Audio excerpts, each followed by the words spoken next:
Good evening, everyone. Thank you for joining us for our Women in STEM panel this year. We have some amazing panelists that I'm very excited to introduce to you this evening. First, we have Kelly Simmons. She's a principal process technology engineer at Eastman Chemical Company.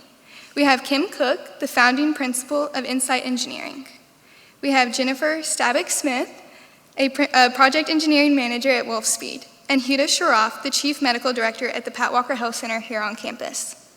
Now we're going to go through and let everyone introduce themselves a little bit more, give you some background on their education and how they got to the position they're currently in. As Haley said, I'm Kelly Simmons. I currently work at Eastman Chemical in Longview, Texas. I'm a 1999 graduate, not from the University of Arkansas, from Texas A&M University. And right out of school, I went to work on the Gulf Coast, south of Houston, for about 7 years, designing chemical plants, and got an opportunity closer to home to come to East Texas. And so in 2006, I joined Eastman. About 3 years ago, we actually started a women's group on campus, so that's why I'm here today. As the lead of Catalyst, the employee resource group for women, I was invited to come speak. Actually have a lot of passion around women in STEM, how men can support women in STEM, so thank you for the invitation. Of course. Good evening. I'm Kim Cook. I'm the founding principal of Insight Engineering. I graduated here from Fayetteville in 1999 in mechanical engineering, and spent the first 3 years of my career up in Rogers at Glad Manufacturing making trash bags. As the bag lady, I found out after 3 years that it's very interesting. It's a great place to work, but there's only 2 places in the United States that really care if you know how to make a trash bag. And my life was leading me to not live in one of those 2 towns. So moved down to Little Rock and got back in really what was more my passion, which was consulting engineering, designing systems to make buildings efficient and work well for their occupants. So I work mainly with architects and contractors. I've worked on several projects here on campus, mainly in healthcare and higher education. I worked with a larger firm for 14 years and worked myself up through that, and really got away from, it grew to be a nationwide firm while I was there, and got away from doing engineering every day, and particularly got away from doing engineering here in Arkansas and communities where I live, work, and play with my kids. So in January, I branched out and started my own firm, and we're growing and starting to do projects again right here where I'm at. So that's how I'm here today. All right, hi, I'm Jennifer Stabick-Smith. I'm also a U of A graduate. I loved it so much. I've graduated 3 times from here. I just couldn't seem to get enough. Couldn't seem to decide what I wanted to do, I think.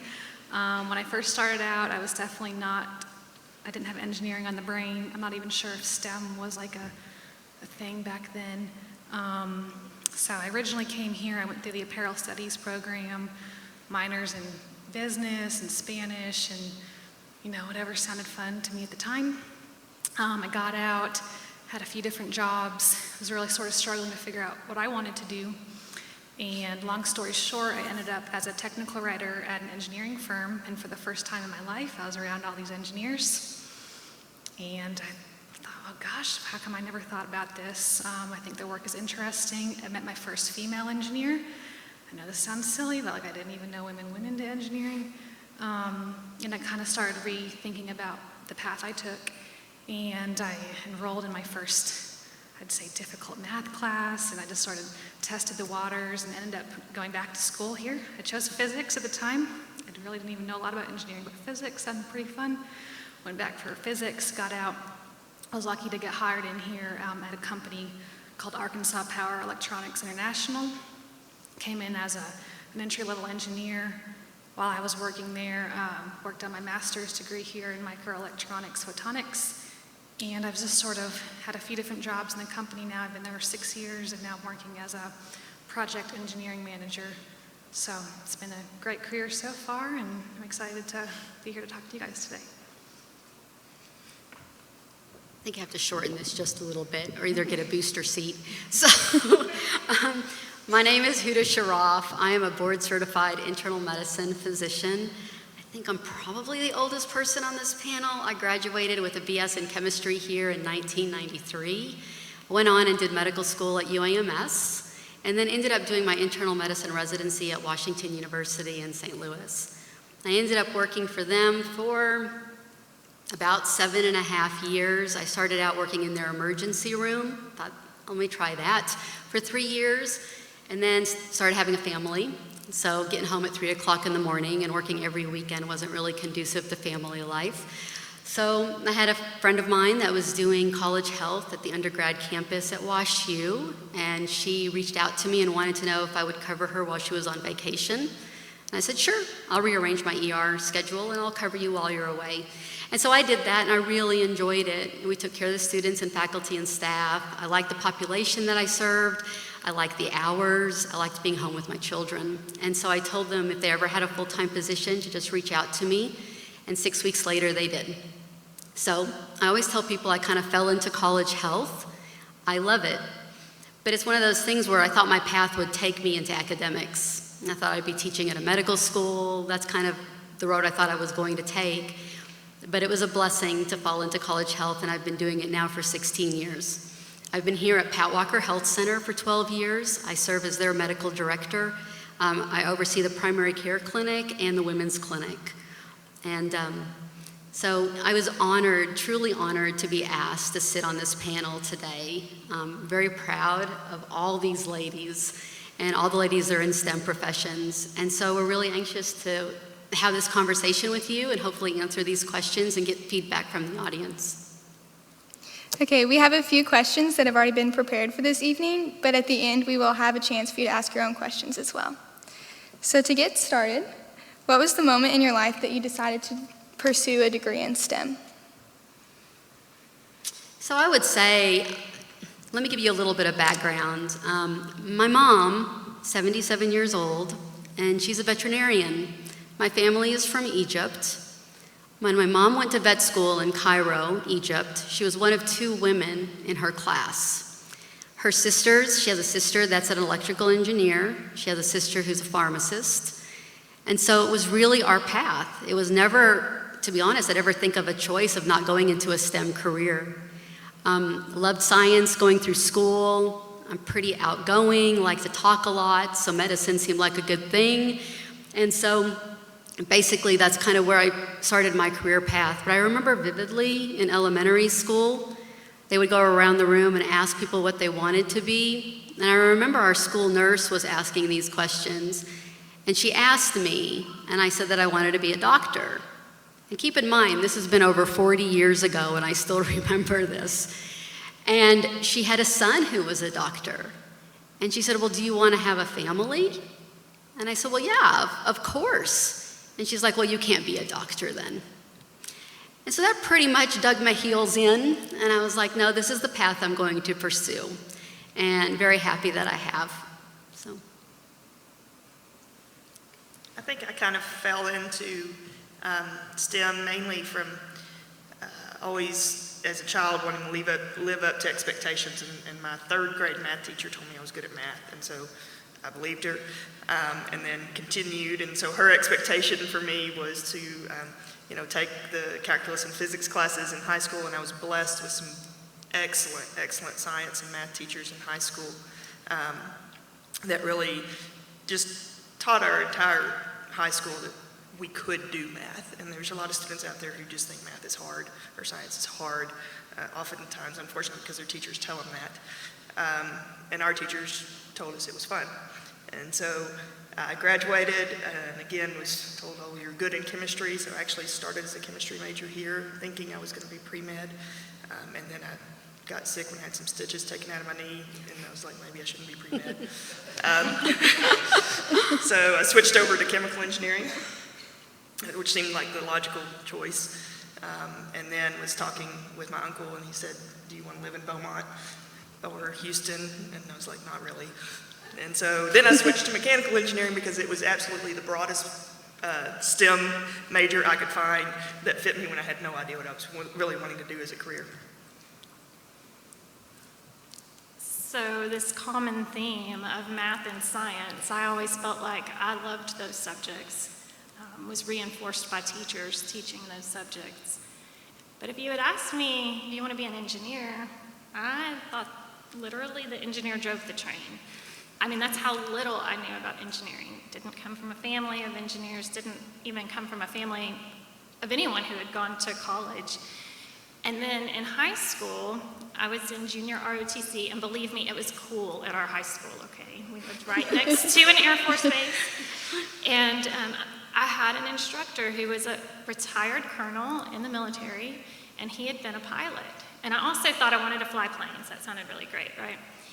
But he had a degree in chemical engineering, and so I talked to him about it. And he said, well, here's the thing. If you go get a degree in chemical engineering, you can do anything. And I thought, well, I'm not quite sure what I want to do, so why not? It's a sure thing. And I think we were talking backstage, and Huda said that her husband actually has a degree in chemical engineering and is now A veterinarian. That is true. And we had a couple of chemical engineers in our med school class as well, so. Okay, what has been the hardest thing you've experienced as a woman in STEM? I'm sorry, can you repeat it? What has been the hardest thing that you have experienced as a woman in STEM? I'll answer. I think the hardest thing for me personally is the work-family balance. And that continues to always be a struggle. When you're chosen your career and you're a full-time physician, a full-time mom, you always carry around a little bit of parent guilt with you because you want your children to not have to miss out on opportunities because you chose a career. And so you just tend to make it extremely difficult on yourself. And so that has probably been one of the more challenging things, is to be everything kind of to everybody. It truly does take a village. I rely on a lot of people to help keep that system going and help everything be remembered. But you want to do the best you can for both of those. You want to be there for your kids, you want to be there for your husband, but you also want to be there for your patients, support staff, colleagues, and your administration. And then sometimes you kind of forget to take care of yourself. It seems to go down on the list of priorities. And then you just kind of have to realize that if you don't take care of yourself, then you really can't do any of the rest of it. So that's probably the most challenging thing. I think I could echo that, and not just to repeat it, but I'm a single mom with 2 kids, a 10-year-old and a 6-year-old, and I have to be done so I can watch my son's baseball game on my phone and cheer him on. But that balanced life is something that it took me, a good 20 years to recognize that I can't do it all. But again, from that early childhood, always wanting to live up to expectations. And it wasn't until, unfortunately, it was when I was going through a divorce and I had young children and flying across the nation for jobs and everything, and I really reached a point where, and it's kind of bad, if you ask my kids this morning, my daughter was getting really whiny because I wasn't carrying her books right or something, I don't know. And I just looked at her and said, Catherine, what am I doing? And she said, the best you can, Mommy. And I was like, yes. And we established that, and I use it in my personal life and my professional life, and just know that that's all I can do, and that's all I can expect my employees to do. And so finding that balance and being okay with it, and recognizing that wherever you're at, as long as you're doing the best you can do, that's what you need to be doing at the time. Okay, well, I guess I can add to this sentiment. I wasn't sure if I would talk about this or not, but I think it adds to what you guys just talked about. I think my hardest time is actually yet to come. I'm building my family right now, and I'm expecting my first child here in March. And so I wish I had a little more time to plan for it, but March. And so I have both these topics, on my mind right now as I'm managing this big project, and I want to be there for my team. I want to be there for every piece of it. I want to do it all. I really do. I usually push myself to do it all, but I know the time's coming where I'm going to have to make some decisions, and I'm going to have to prioritize and just see how it turns out. So I'm expecting the hardest time to be here in 4 to 5 months, and then forever thereafter. Well, I remember, when I was pregnant with my son. I have a son who's 16 and I have a daughter who's 13. And I remember when we were going to, our little Moz classes, my husband and I and everything, and it was getting towards the end of our, we're getting close to all of us delivering. And I remember the teacher, the instructor, going around the room and asking what everybody was afraid of. So, the common answer was, I'm afraid of the pain, I'm afraid of complications, So they get to me, and I'm like, I'm just afraid I'm not going to have childcare. That was honestly my biggest concern, because I knew that I was going to continue to work full time. And so it just, sometimes you have those answers, it just speaks volumes to what you're going through. So. And I do think, and kind of branching into, I know some future questions, but that's an expectation. I think a lot has changed for women in workplace and in STEM, but that's one that's slower to change. That I was fortunate, Ruth Bader Ginsburg came and spoke down in Little Rock a month or two ago, and one of my favorite things that she said, her child was getting in trouble at school, and they kept calling her, and on the fourth time they called her, she said, this child has two parents. And you should call the other one occasionally. But it's just not what society thinks of. Society thinks, got to call mom. So hopefully that will continue to change. I hope But so. that does put this pressure on females in general in the workplace, not just in STEM. So let me just add, I feel very blessed that I have a husband who does a lot more than what society typically expects. I'm here this week because he's picking up my son, my 10-year-old son, from school at 3:30 and then taking him back to his office to work. But for me, the hardest thing was to go to work in an organization that had very few female colleagues. So when I first started in Eastman's engineering department, there were 2 women out of about 50 male engineers. And it was during that time that I had Garrett 10 years ago, and I didn't have a support system there at work. I had one other female that I could look to in our department who had been pregnant, come back part-time. The company was working with her, but I didn't have enough data points. So I would say if you find yourself in a situation like that, reach out to professional networks, find mentors, find people outside your departments. Talk to them. And if you happen to be one of the men in the room, I see a lot of men here today. I love that. Think of that with your partners. That, marriage is a partnership, and it takes two. So again, very fortunate on the home front, but could have had some more support with other female colleagues. So going off of what you all just said, how do you feel your company promotes equality in the workplace? And do you feel that they help you attain that work-life balance? So I would say, so internally at Pat Walker Health Center, most of our leadership roles are actually filled with women. I think we have one department head that's actually male. And so I think that we do it really well within our internal clinic, Pat Walker Health Center. Our executive director is also a strong woman. I know that one of the questions, and maybe you didn't ask this, but I'll kind of diverge a little bit, but they talked about maybe as a whole as far as diversity. And I think that the University of Arkansas probably has a little ways to go. Before sitting on this panel, I just went and I tried to look up the members of the executive committee for the University of Arkansas. I looked up the board members for the University of Arkansas. So I have little statistics here that I have written down. So let me get to that. Let's see. Bear with me. I gotta find it. I don't want to misspeak. Here we go. Executive committee. So the executive committee is 14 members, 4 women. The board of trustees, 10 members, 1 woman.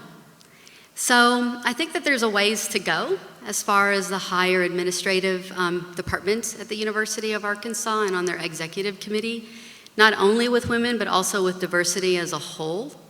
So I'm really proud of Pat Walker Health Center, and we continue to strive in making that happen.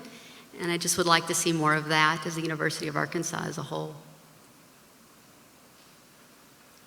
Since I lead the women's group in Longview, I feel compelled to say that I am so proud that our company has recognized the need to do better. I've been seeing this across industry quite a bit. Eastman has actually joined Paradigm for Parity. If you look at that online, it's Paradigm and the number 4 parity. And what that means is that they have committed to gender parity in senior leadership by 2030. And that sounds like it's a long way off, but it takes a while to get women into the pipeline, to keep them, and to get them up to the higher ranks. And so right now, no, we have work to do, right? But when I look to our future, I feel extremely optimistic. So obviously my company, I started it. It's women-owned, and it's in our mission statement that we will promote minorities and women in STEM careers. So I jump at opportunities to sit on panels like this. And I recognize, especially in mechanical engineering and more so even in my industry, because it's not just mechanical engineering, but it's construction-related mechanical engineering. You want to talk about male-dominated, right? This is very male-dominated field.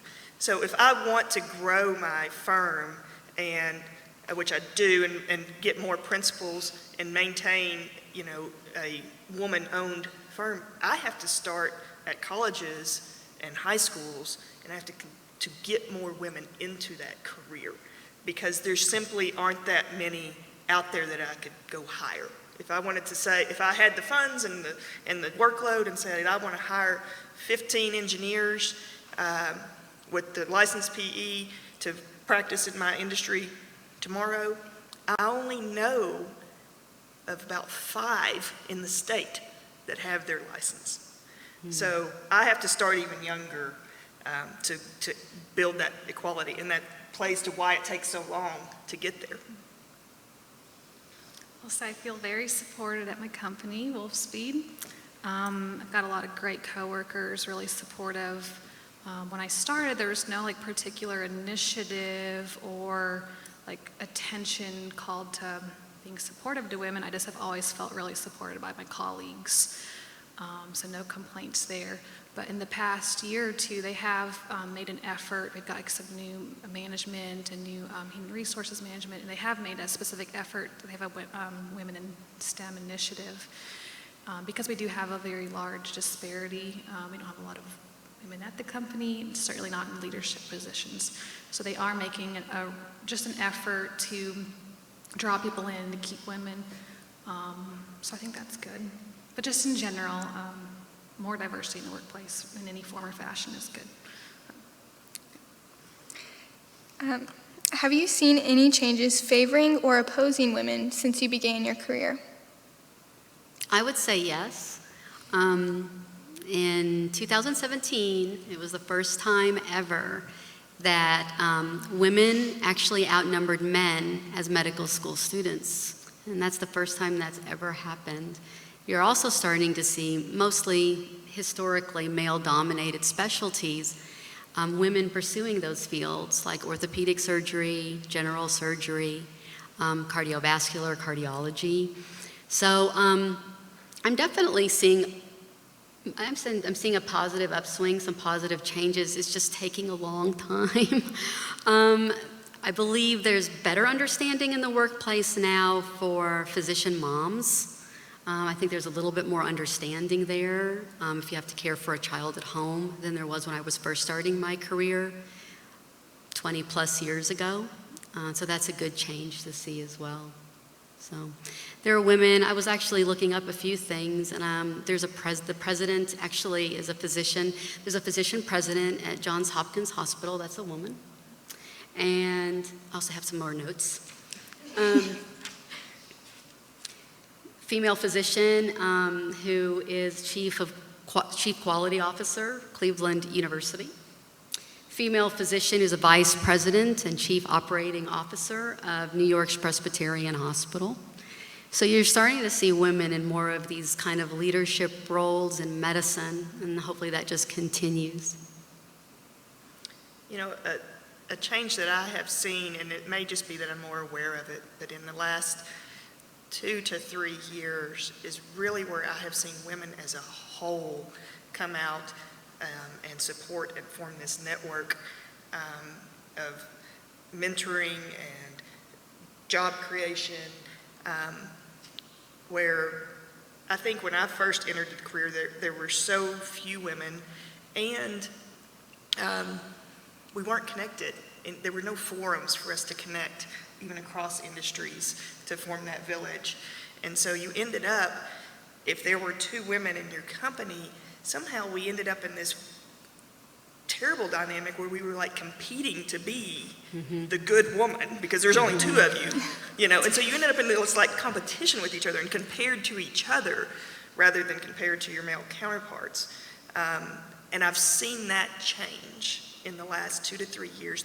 Whether it be through social media or events like this, there's this mass group of women supporting women across STEM, across all business groups, and you can connect to them quickly, and everybody's just so helpful. And part of it is I'm starting up this company right now, and so like I don't know what I'm doing in a lot of things. And I'll just put out there, like, I need an accountant.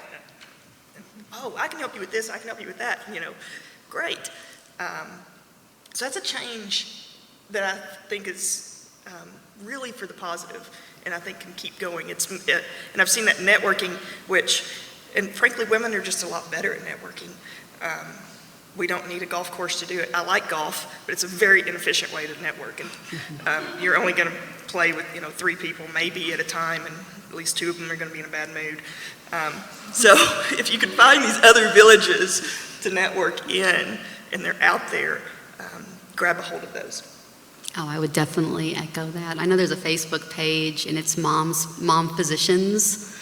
And you have to be a mom physician to join. And then here locally, Northwest Arkansas Women in Medicine, we're actually having our inaugural event at the end of the month. And so it's lovely to have women supporting women, and that when, decades ago, you did feel like you were really alone.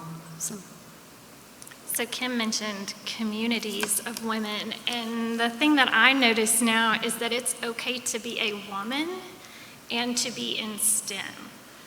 Let me tell you what I'm talking about. So I was walking in with my colleague Alex, who I threatened to use as a model, but I won't. But Alex is a male, and he's wearing a long sleeve button-up shirt, and he's wearing khaki pants.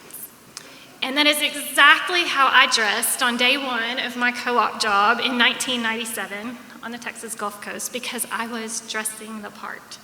To me, it was a male part. And I didn't realize that I could still be a woman and be an engineer. But now I see new hires coming in, and even us who've been around for a while, we talk about it amongst ourselves, like, gosh, can you believe that we did that? And a couple of the women that I work with, coincidentally, all have the same story, and we all 3 started at different companies back in the 90s, but that was sort of what was expected. Be like a man, talk like a man, walk like a man, and now you can authentically be yourself as a female engineer. You still can get challenged with, especially in mine, being in construction. I had on heels yesterday because I was presenting and doing marketing with a little board group, and then I forgot that I had to do some survey right afterwards, so I was on the roof of the hospital right afterwards in heels, and that's difficult because they don't really like stiletto heels on roof membranes. It's not a good idea, so I had to tiptoe across. So there's still challenges that women face that you wouldn't even think of. And when I was early in my career,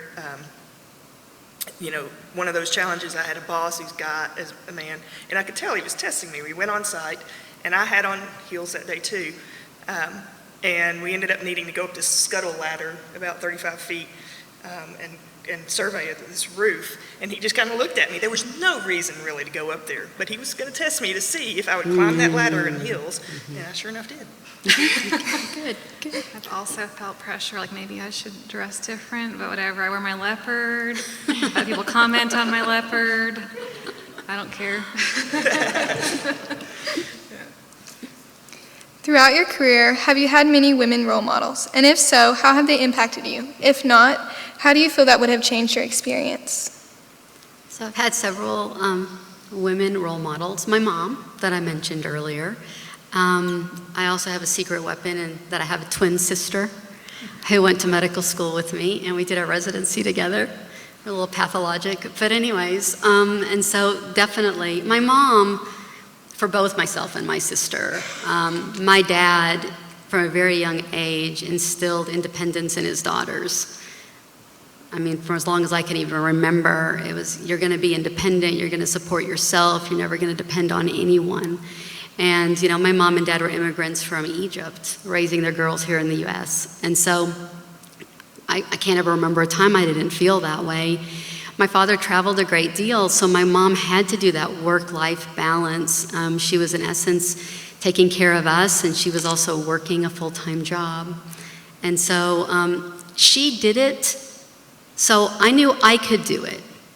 And my sister knew she could do it. And you see, that's why I want to do that for my daughter. And I also want to do it for any of the female students that I mentor.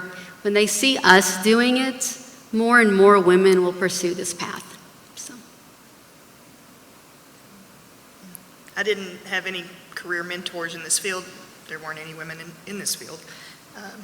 So I have to look to my mom as well. She's retired now, but she was a teacher. But I think more than that, she had 9 brothers, no sisters. Wow. And her mom passed away when she was 13. So she was very used to functioning in a male-dominant environment, and I think it just instilled that in me with no fear. You know, you're here, and in fact, you're the leader here. That's the role she took in her family life and then brought me up with.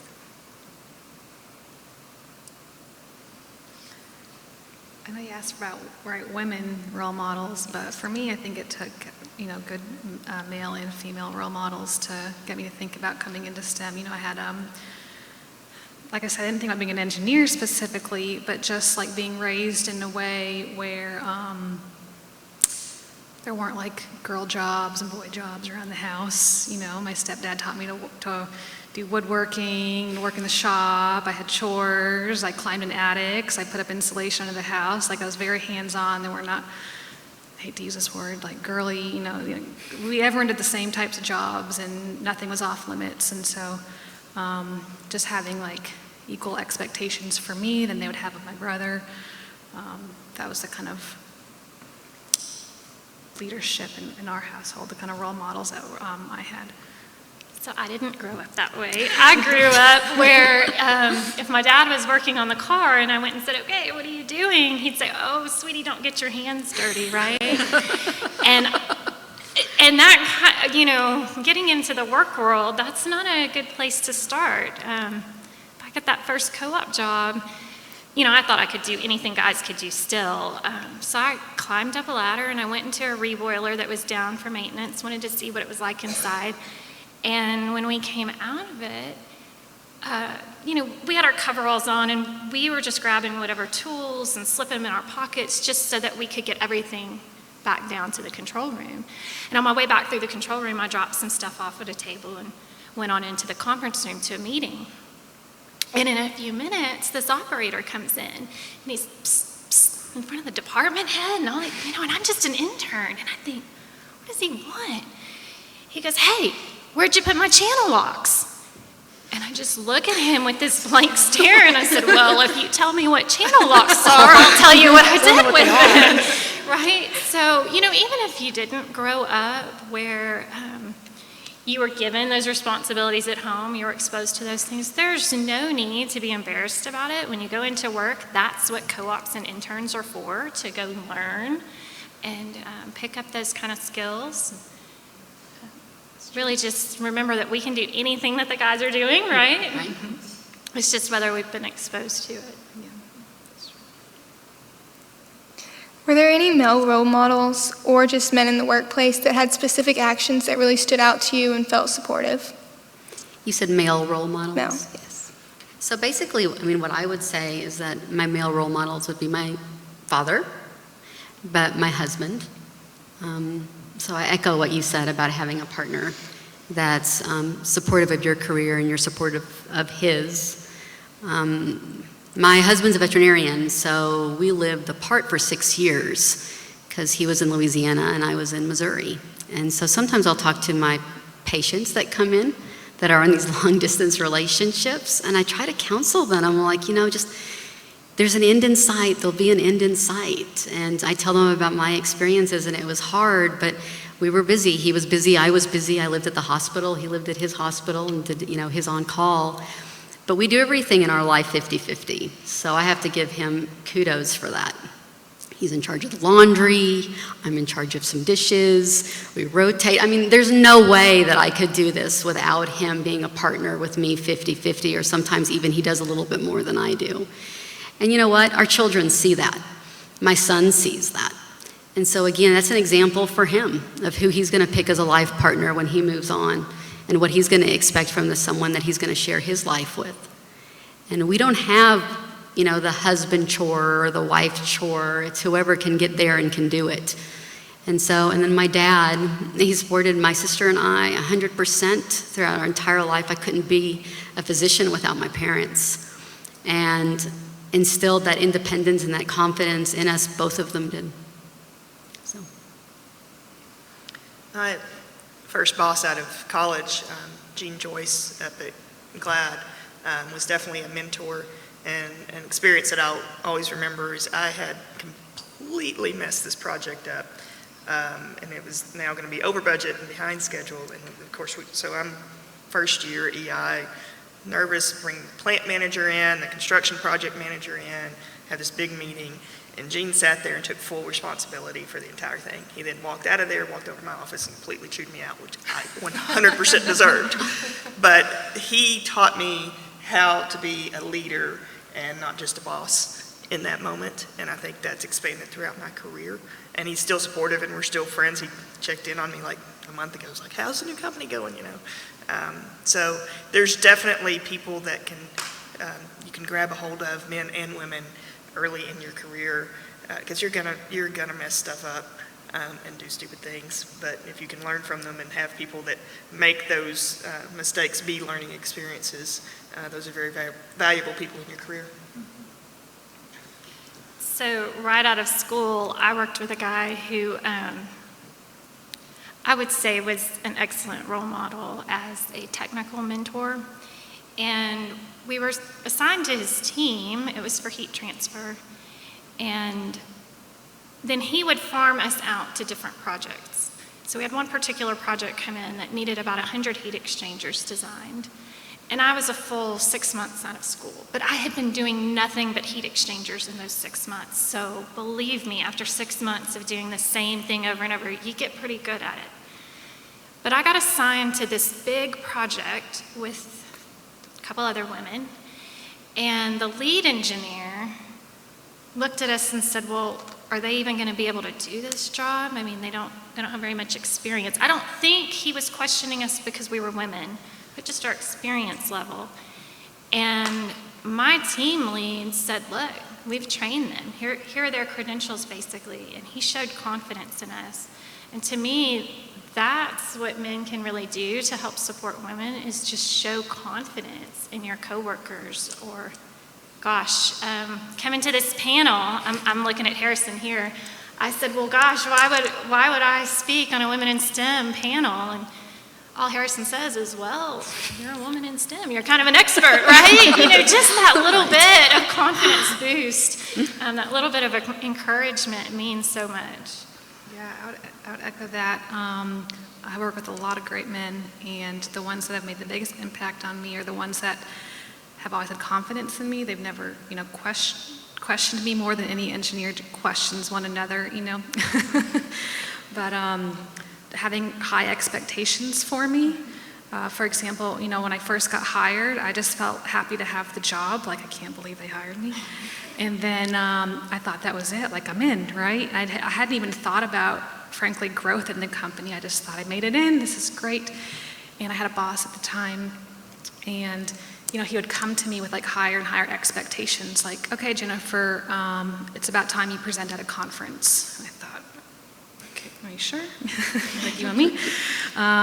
Or, "Okay, Jennifer, now it's time for your first project you're going to run with by yourself." And I thought, no one else is going to run it. I'm just going to run it on my own. And so just having my male colleagues who just have high expectations and full confidence in me, and that's been really the biggest driver, I think, of my career right now.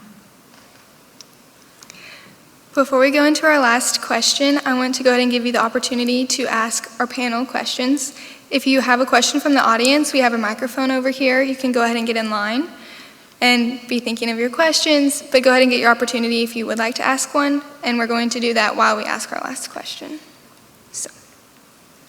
Okay, our last question to close out the evening is, what advice would you give to undergraduate women pursuing a STEM degree? I'm sorry, I didn't hear you. What did you say? What advice would you give an undergraduate student pursuing a STEM degree? Okay, so if I was my audience, my target audience was women and female students, I would tell all of them that they belong here, that they can do it. They have the resilience and the drive and the perseverance. They can multitask very well. And so that they belong in STEM careers. You know, I mean, this is the bottom line, is that it's part of the choice. This is not some extreme decision or, I mean, we need more women in our field.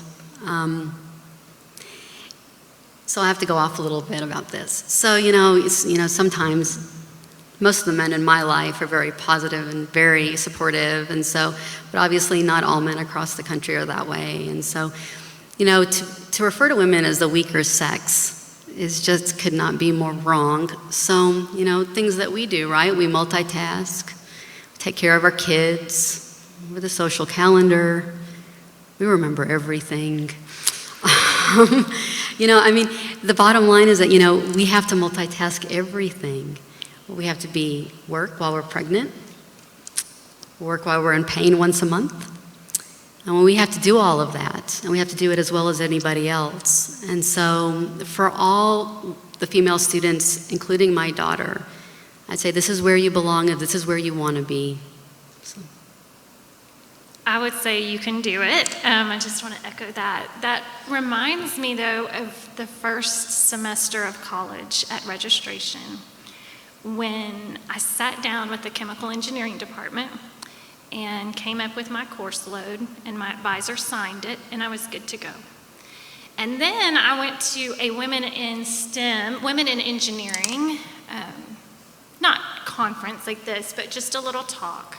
And a woman actually told me that no one in this room should have more than 14 hours on your course load.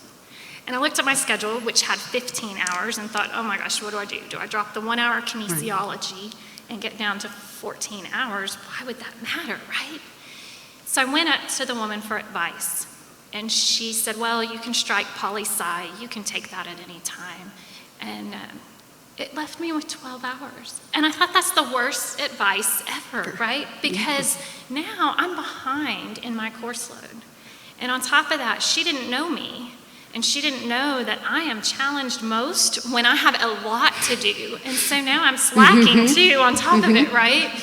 And so to me, the answer is never lower the bar. So when you say the weaker sex, that it just triggered something that I had to say about this. It does. But we're not saying lower the bar for women, but that the women can do what the men can do. Correct. So I'm going to go back a little bit further than you.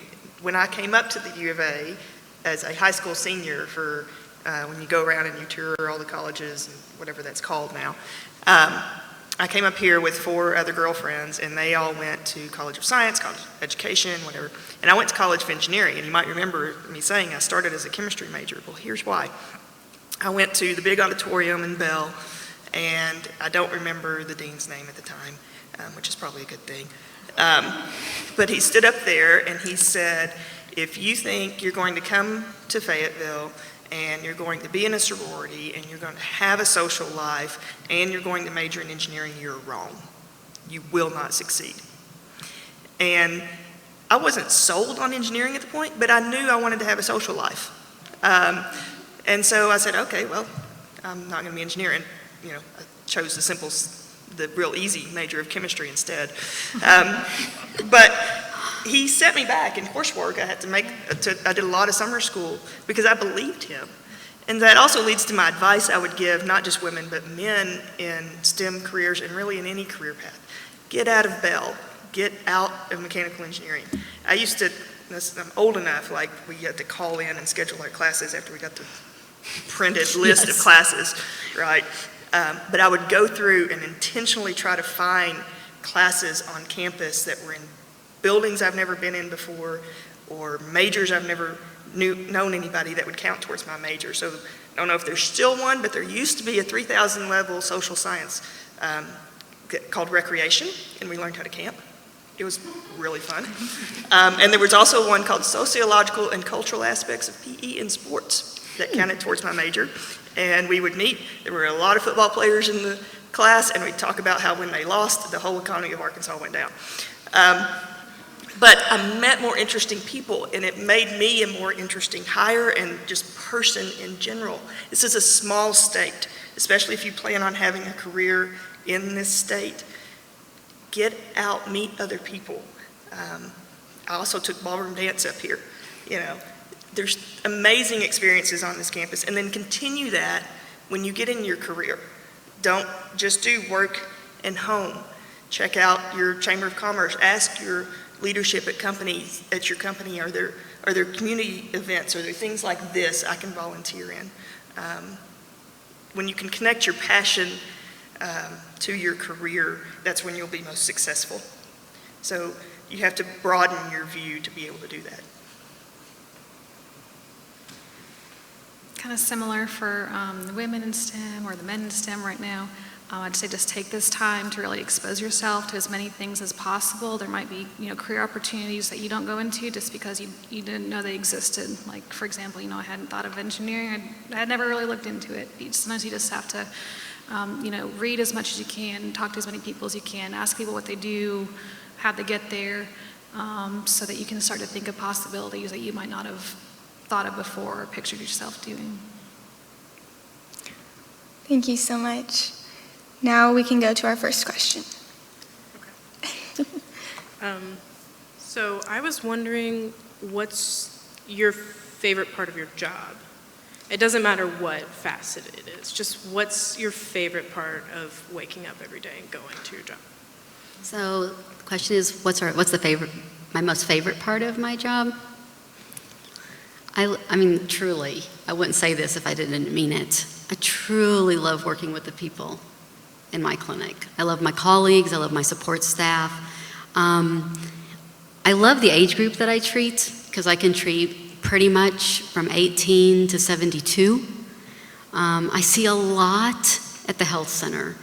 The Student Health Center, or College Health in general, for a long time, I remember my colleagues from WashU, they'd find out what I was doing, and they're like, really? Don't you get tired of just seeing mono and STDs all day? I'm like, it's really way more than that. I see a lot more than I ever did in private practice. We have a large international student population on campus, so we get to see a lot of interesting things. We have to be up to date on all infectious disease across the globe, because we have people traveling to and from all the time.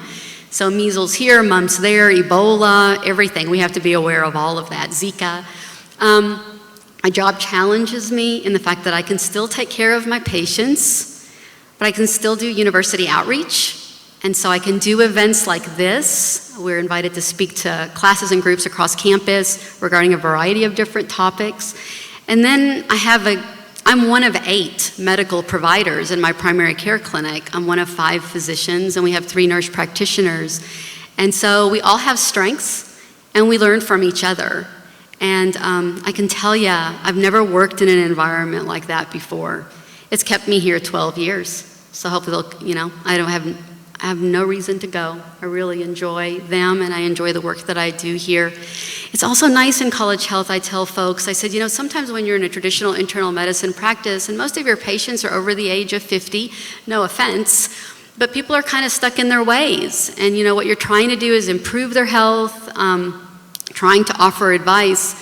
But sometimes when you start treating students when they're 18, 20, 22, they don't want to take a medicine every day for the rest of their life. You've got a captive audience. You've got an audience that's motivated to make healthy lifestyle changes. They don't want diabetes, so maybe they want to eat healthier, and perhaps that'll improve, or they don't want to take blood pressure medicine for the rest of their lives. So as a college health physician, it also requires you to be an educator. And so whenever I hire for our clinic, that's the one thing I always say. I said, do you have the patience to walk a student through the healthcare system? Sometimes students have no idea what to do with the prescription you handed them. They have no idea what a deductible is on their health insurance, not to mention how to take care of themselves or how to treat an illness. So whenever I recruit for our clinic and our staff, I always make sure that that's up front. They need to have the patience. That's expected, to spend time with the patients. And that's another thing that's very different than private practice. We're granted that time to be able to sit down with our patients. It's not seeing a patient every 5 or 10 minutes. And so there's a lot of what I enjoy about my job. So. All right. I'd say what I enjoyed most has changed over time. So when I first started, I was really hands-on. I was in the lab every day, which is exactly what I had been looking for. Actually getting to build things with my own hands, and then later I moved into a role where I was running really big equipment, and it was my kind of responsibility to own that equipment, own the upkeep and programming the equipment and the quality of the parts that come off that equipment, and I loved that responsibility, and I loved being hands-on, and it gave me a lot of confidence to. Now I moved into a role where I'm managing a project, and I'm kind of getting to work on a whole different skill set, where I went from kind of being in the lab every day, kind of being in my own world, and now I talk to people all day, and I really love that too. So what I get to do is get different groups to talk to one another, and to talk to one another as effectively as possible, to make as best plans as possible, kind of get to corral people, and get the engineers talking to one another in a good way and in a productive way. So I really like that kind of networking aspect of it. So there's a big people side to engineering too. It's not just sitting around crunching numbers and building stuff. I mean, there's a big people side to it too. So if you gravitate towards that, there's definitely, a role for you in engineering as well. So with my career and my realm of engineering, I really get to problem solve every day with a team. And that team usually involves a very practical, sometimes gruff contractor, very artistic architect, and then I'm trying to connect those and make everything work. And so that ability to have it's basically like your senior project over and over again, except for a little different players every time and a different problem you're trying to solve. And I really love the part of my career where I get to see and interact with my projects, and my kids get to see them. My kids think that I built Baptist Health Conway, not that I just designed it. They think I drove the bulldozer and built that hospital, and I'm going to let them believe that as long as they want to. But I didn't design this facility, but when I come in, I look at it from an engineering standpoint. And I'm like, where is the air being delivered? How is the lighting? How could it be different? Is it working well for the occupants? Is it efficient for our environment? Is there a better way we can do that? So just that aspect of getting to solve new problems every day and in the team environment is really what I enjoy most. So I said at the beginning that I have a passion for women in STEM. My other passion, my day job, is process safety. So we have a fairly large chemical plant. We probably have 20 to 30 operating units at our site, about 1,500 people. So when you think about just the volume of flammable materials that move in and out of our plant or through our processes, there are a lot of things that need to go right each and every day. And so what I love about my job is when I'm given the opportunity to review those processes or to review the projects that are going in and make sure that we keep all of our safety systems intact and that we're not overlooking any hazards. Next question. So there's a lot of women's movements going on right now, right? So there's women in STEM, there's movements happening in Hollywood, in Congress, everywhere in between. What really gets you excited about these movements? I think for me, it comes back to that community, and I think we were all a little surprised to see the number of men here. I was surprised anytime I see the men supporting that as well. And I do see that overall. I think that I've lost my train of thought. But overall, with the movements, seeing that it's not just women, I guess what I would say excites me, that everyone is recognizing that for a better society, we all need to be equal, and the men represent that, and the women represent that. And so as long as we can keep that going forward, I don't ever want it to become an us against them.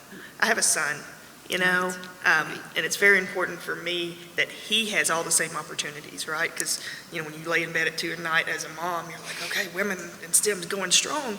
Well, wait, does that mean that nobody's telling Thomas that he should be in STEM? You know? So there's that flip side that I want to make sure we always balance. As this women group continues to go stronger, we need to also just create motivation behind the entire STEM environment. No, I definitely like to see that too, as far as men supporting these movements. You know, I think what it's great is that women are feeling empowered, right? They're feeling like their voices are being heard, and they have the passion to stand up and speak up for what they think is right. And people are listening, you know? I mean, I'm happy to see that. I agree. You know, I don't ever want it to be this perceived war, you know, between men and women, or men being nervous about working with women in the workplace, or, you know, thinking twice about what they're saying or what they're doing, or feeling like they're under the microscope. I don't think that that's right. But the movements are good in the fact that people are getting up off their sofas. They're people who don't typically do that feel like they're, you know, empowered by the movements. They have something to say, and people are listening.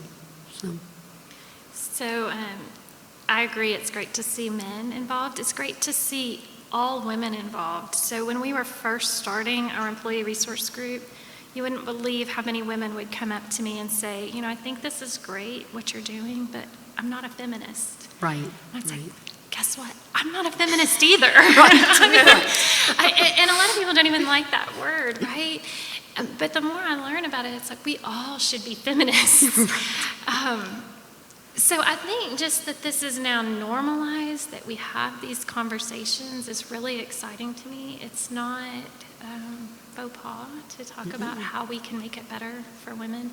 I shared this in the training that we were teaching these last couple of days, but our company is also a member of Catalyst.org, and there's a lot of resources out there that are open to the public. But if you go to their main page, it says their tagline is workplaces that work for women.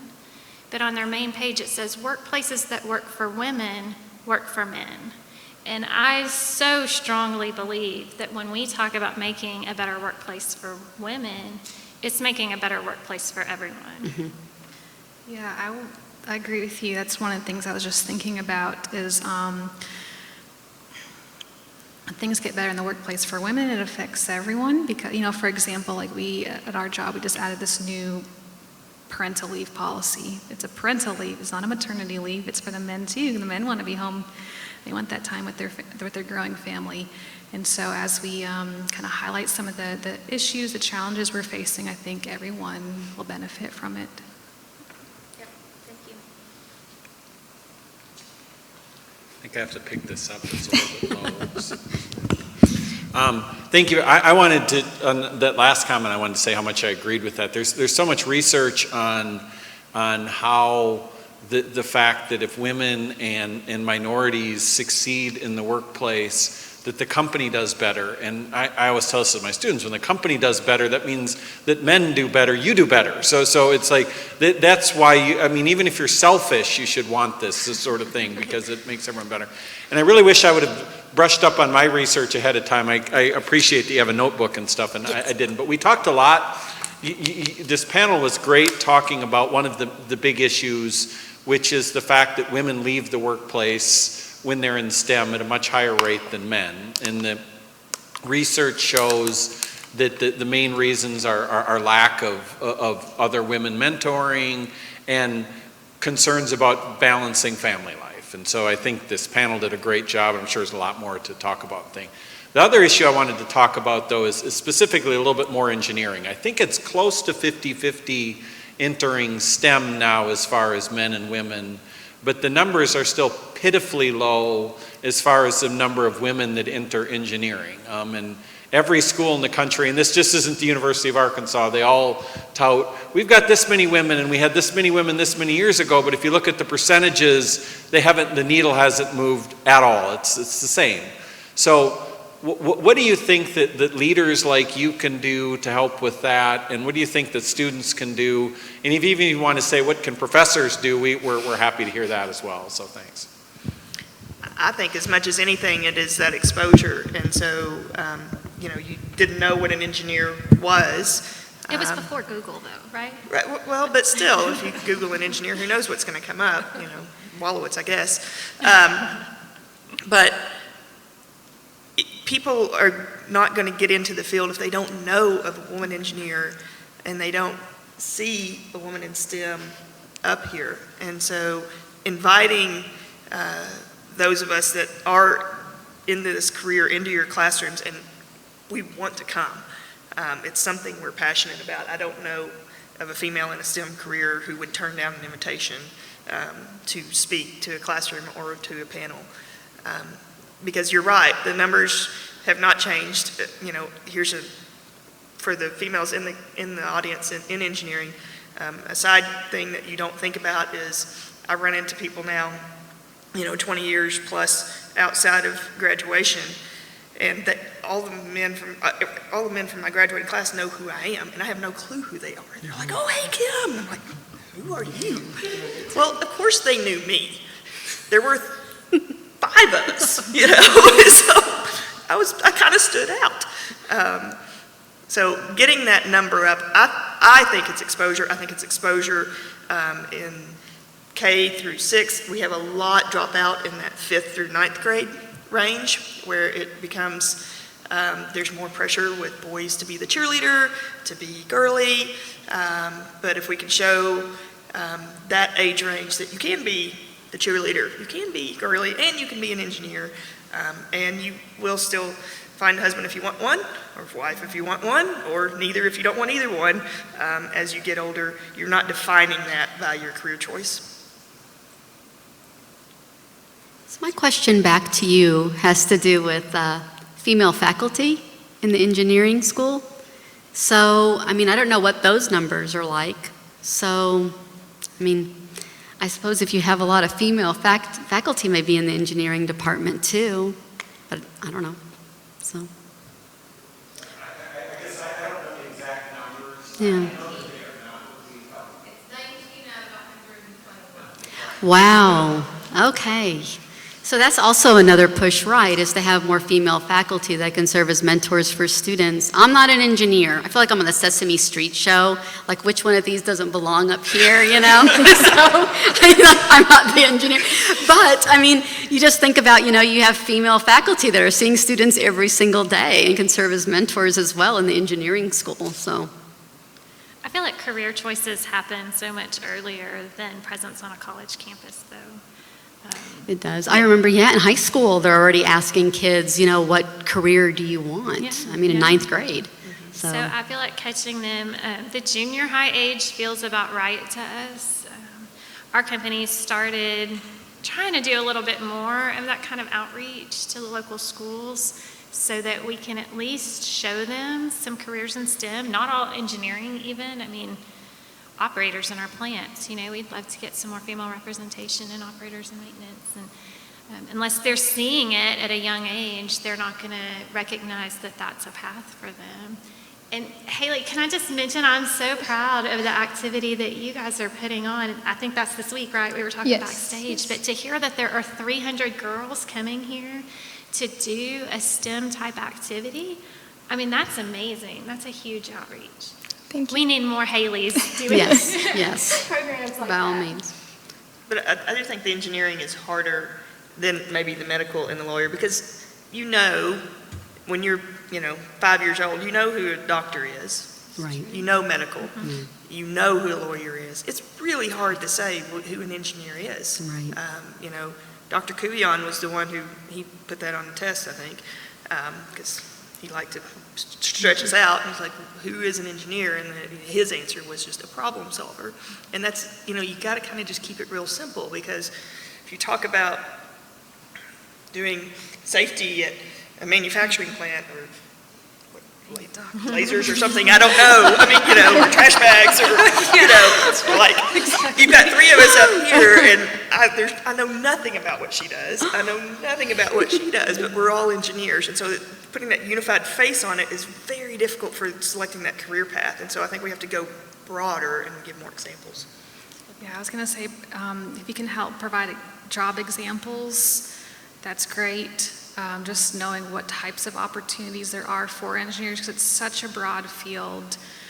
A lot of things that maybe first come to mind are construction type jobs, designing buildings, which is a really interesting field, but if for some reason it doesn't speak to you, it's hard. Like you might not have thought, like, what are some of the other tech jobs or manufacturing? So exposure to what those jobs are, what do people do, maybe like, maybe some local businesses offer tours. I think exposure is the biggest thing to the variety of opportunities. Maybe if one kind of opportunity doesn't speak to you, it's not like you've ruled out all of engineering in general. Like there's a million things you could go do. And then also, you brought up a good example, and I don't know if this happens at the college level, but it may be younger, is this like idea of you have to pick, I have to be this or I have to be that. Are you a math person or are you an English person? I remember getting that question once, and I was at English, right? I love writing and reading. Or you have to, math club or cheerleading, like you can do both. And just knowing you don't have to like pick and choose a certain bubble to be in. You can pursue all of the things that interest you. Thank you so much for sharing your experiences and your advice this evening. Everyone, can you please help me in thanking our panelists?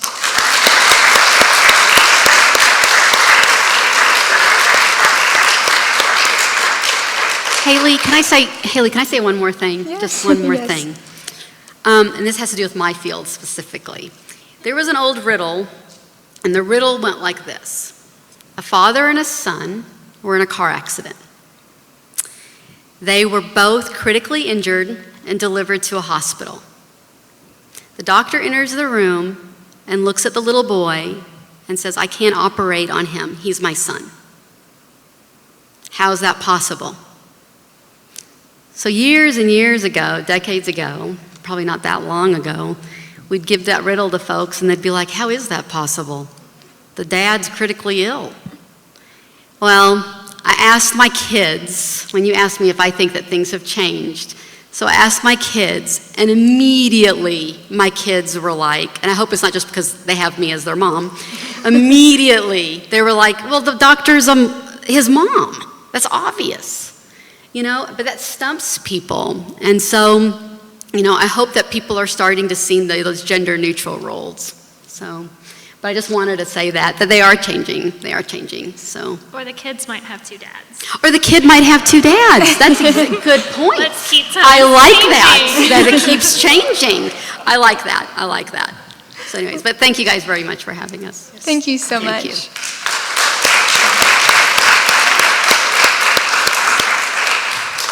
And now if everyone wants to exit to the door on the right, we have Rick's treats, and you can ask more personalized questions to our panelists if you want. So thank you.